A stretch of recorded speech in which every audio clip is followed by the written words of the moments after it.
ठीक आहे, ओके. चला, तुमचं काय नाव? माझं नाव राधेश सिद्धेश्वर काळे. बरं, अच्छा. हां, कुठल्या पक्षाशी संबंधित आहे? भारतीय जनता पार्टी. बरं, आता कसं चाललंय? काय तरुणांचं आहे का काय हित ह्याच्यामध्ये? तरुणांचं हित म्हणजे 100% हित आहे, कारण आमचे ज्येष्ठ नेते जे आम्हाला आदर देतात, मान देतात, सन्मान देतात, तेव्हा आम्हाला कोणत्याही पक्षात मिळालं नाही. खांद्यावर हात टाकून असून बोलणं असू दे, आणि एक प्रॉब्लेम आणि कॉल सॉल्व आमचा.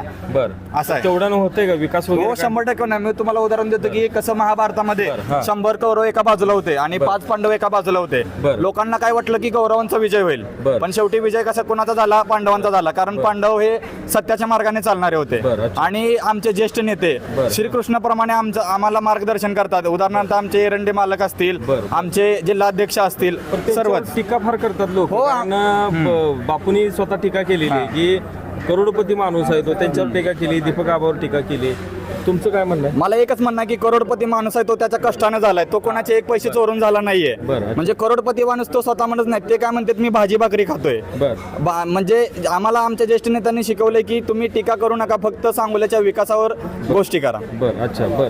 आता तरुणांचे जे प्रश्न आहेत, काय जाणवतात का प्रश्न? 100% जाणवतात. आमच्या आबांनी आमच्या घरी येऊन आम्हाला विचारले तुमचे काय प्रश्न आहेत, नोकरी संदर्भात असू दे, तुमच्या वैयक्तिक अडचणी असू दे, आरोग्याविषयी असू दे, 100% त्यांनी सॉल्व्ह केलेत ना. म्हणून समजा यश मिळालं निवडणुकीत शहर विकास आघाडीला, तर तुमच्या अपेक्षा काय राहतील? तरुण म्हणून पक्ष सोडून द्या.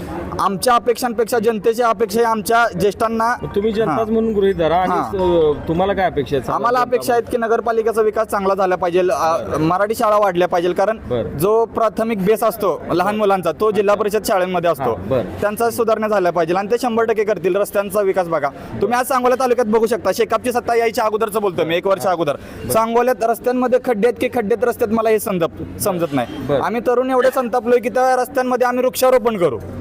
विकास नाही झाला तर. ठीक आहे. तुमचं काय नाव?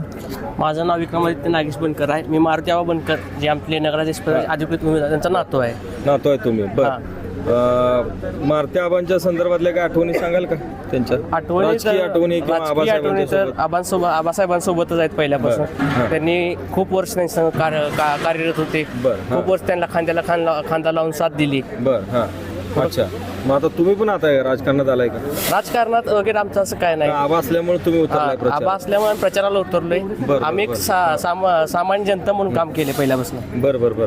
आबांचं असे काही गोष्टी आहेत की जे बाबा त्यांना यशाकडे घेऊन जातील या निवडणूक, काय सांगता येईल तुम्हाला? त्यांचा शांत स्वभाव किंवा कोणाला टीका न करणे. अच्छा.